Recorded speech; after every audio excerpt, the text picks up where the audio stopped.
Well, Jack, thanks for joining us. I guess just give us your quick thoughts here over the series sweep of Bowling Green and what you saw there out on the ice. Well, I thought it was a great series from all aspects from our goalies up to our forwards.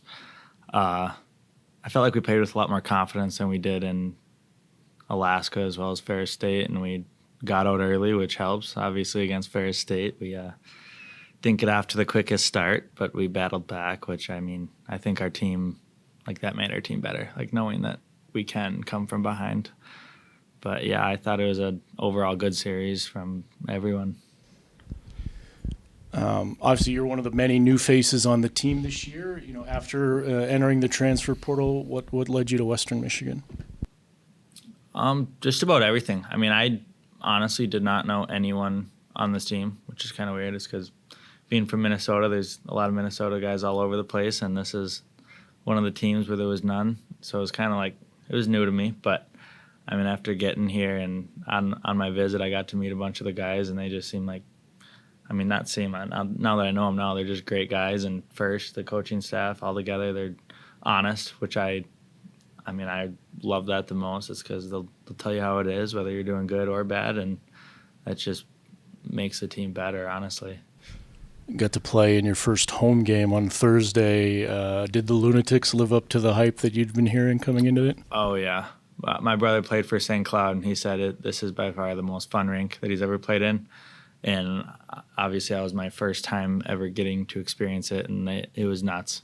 Loved every part of it. They definitely shifted the momentum right from the start, and they maintained it the whole time. So we appreciate them, that's for sure. Your line, Hugh Larkin, Dylan Wendt, and yourself, a really good kind of combo line out there. You guys have been producing so far this season, but defensively, you guys seem to be quite the menace out there. What makes the three of you click so well? So that's $1 million question, because even in practice, we love to have fun. Our line especially, there's always some type of laugh going on, whether it's we're making fun of someone for missing a wide open net or just joking around in our free time. Which I think that builds a lot of line chemistry, because in order to perform, you got to trust the guys around you, and we definitely do that. That's for sure. Does some of that kind of start at the top? Obviously you said, the coaching staff and Coach Ferschweiler are very honest, but they also seem to do a tremendous job of keeping things very loose. Oh, yeah. They love to have fun as well, within reason, obviously, but that's we enjoy practice while we're out there. I'm sure other programs do the same, but there's a lot of programs out there, even I was talking to my brother, and he has some buddies on other teams where they're some guys dread going to practice, and I can almost guarantee you everyone in that locker room loves showing up and just battling with each other. This weekend, a bit of a tougher test that you guys have experienced so far, and a team you'd be very familiar with playing at Minnesota for the first 3 years in your career. What do you expect on a given night against a Notre Dame team? They are a very good defensive team, so I expect this to be a tight-knit battle all the way to the end. I don't expect a blowout from either side, but it's always fun playing them. You got to bring your A game, that's for sure. If you don't bring your A game, you probably won't win the game. You come from a hockey family. Your brother was a great player in the NCHC at St. Cloud. Talk about the relationship between the two of you and what you learned from him. Yeah, I've learned a bunch, actually. Funny enough, he's actually just got the call up to Tampa. So he's headed down there right now, and it all depends on an injury, but he might play tomorrow night, which would be pretty cool to watch. And, yeah, he's always been a role model in my life and has a big impact on me. And, I don't know, he's taught me a lot, that's for sure. Probably had a few battles down in the basement growing up. Oh, in the basement on the ice. In high school, it was bad. We would fight just about every practice, and it got to the point where the coaches wouldn't even blow the whistle. They would just practice around us fighting the whole time, which, it was awesome. But Jack, you had a unique perspective of Western Michigan because you were at Minnesota, and you guys met last year in the NCAA tournament. Was there any thought in your mind that you might be on the other team by the fall? There wasn't, no, but I'm sure happy to be here. That's for sure. I mean, it's been awesome so far, and I don't see anything changing. And you go from the Big Ten to the NCHC. What do you think about that transition from Big Ten hockey to NCHC? I don't know. We haven't played any NCHC teams yet, but from what my brother said and playing against NCAA teams last year, it's definitely a harder game. That's for sure. You got to bear down, and I mean, just all aspects of the game. So many new guys on this team. How have the returning guys, the leadership guys, taken in the new team members?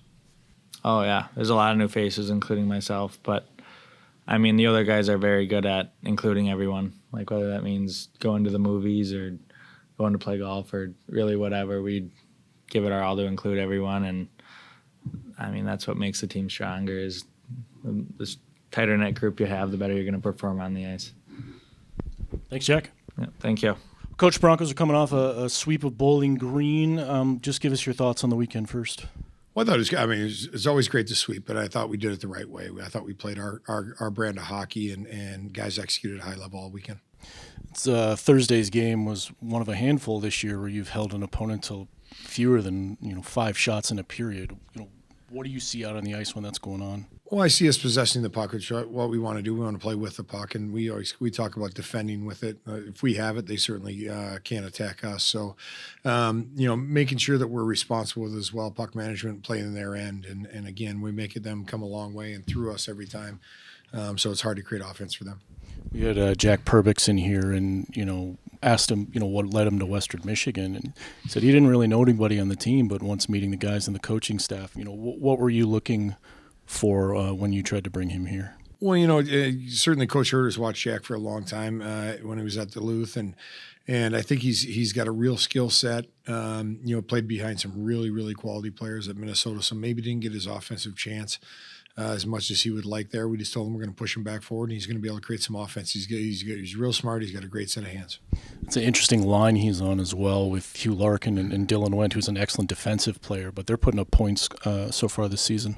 I think Dylan had a great summer. He looks as good as he's ever looked here. I think he's taken his game to another level for sure. He's starting to use his feet, which you have to do to play offense in this league. And Hugh Larkin's come a long, long way. I mean, he's starting to calm down offensively. He's a freakish athletic kid, and he's starting to use that in a positive way. Switching gears to this week, probably toughest test so far this season with Notre Dame. I think you commented after Friday's game that they didn't lose anybody, and all they did was add a couple of excellent transfers. Yeah, no, I think they're a high-quality team. Obviously, they return basically almost everyone. They lose a couple scores, but, they place them with scores. So, they break even there. And they always have elite teams and elite, talent. They're well-coached. They're structured. They're hard to play against. It'll be a full test this weekend. Coach Cameron Rowe got the call both nights in goal for you. What'd you think of his play? I thought Cam was solid. Obviously, I don't think he was tested that much, either night with, I think, 16 shots either night or whatever. But I think the quality of grade A chances that we gave were low. But he was good in that time. I think he'd probably like that first one back on Friday, when he kind of turned it over, and then the guy made a heck of a shot and beat him there. But I think Cam's, he made a couple big saves, sneaky good saves, when the game was still a little tiny bit in doubt on Friday. And I think hopefully that was a confidence builder for him. Coach, you got a lot of offense from the back end the last couple of years with Ronnie Eddard, and I'll tell you what, Carter Berger and Zach Galambos are producing back there for you at both ends of the ice. They are, and they're Zach came here as as an offensive guy. He's got a sneaky hard one-timer. He doesn't wind it up. It's not a big wind-up, but he's scored twice in a row, and 2 weekends in a row on it.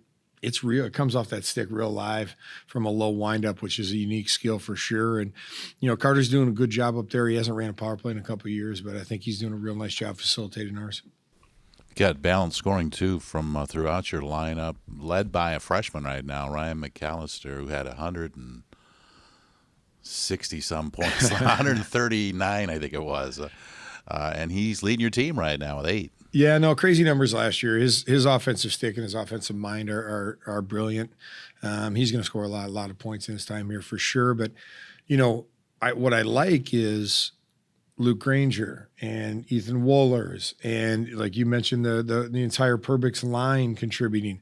I think there's a lot of depth of offense, a lot of depth of doing it right as far as working to create offense there, and I think they're doing a good job.